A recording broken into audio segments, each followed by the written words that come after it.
కూడా తెలుసుకో. నీ జీవన గాథను గ్రహించు సోదరా, నీవు శరీరం కాదు సోదరా. జ్యోతి స్వరూపమైన ఆత్మవు, పరమాత్మ తండ్రి పిలుస్తున్నారు, ప్రేమతో మార్గం చూపిస్తున్నారు.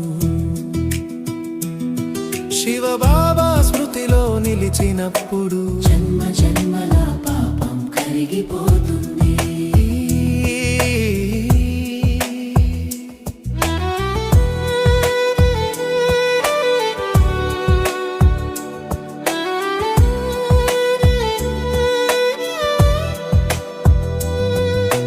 నీవు ఒక ఆత్మవని తెలుసుకో,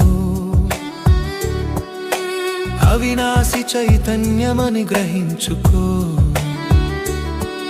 ఈ శరీరము వస్త్రమే సోదరా,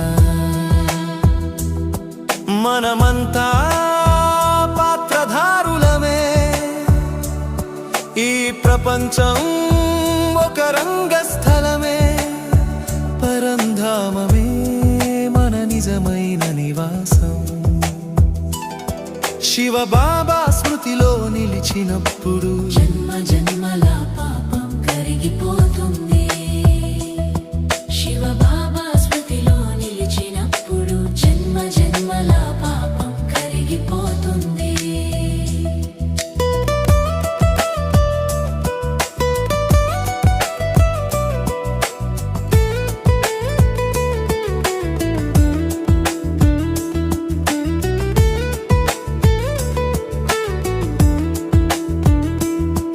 ఈ శరీరాన్ని నడిపించే ఆత్మనే ప్రాణం అంటారు. ఎవరైనా మరణిస్తే ప్రాణం పోయిందని అంటారు, పాపాత్మ పుణ్యాత్మ అంటారు. ఆత్మకు శాంతి కలగాలని ప్రార్థనలు దాన పుణ్యాలు చేస్తారు. ఇప్పటికైనా తెలుసుకో, ఆత్మకు మరణం లేదని. శివ బాబా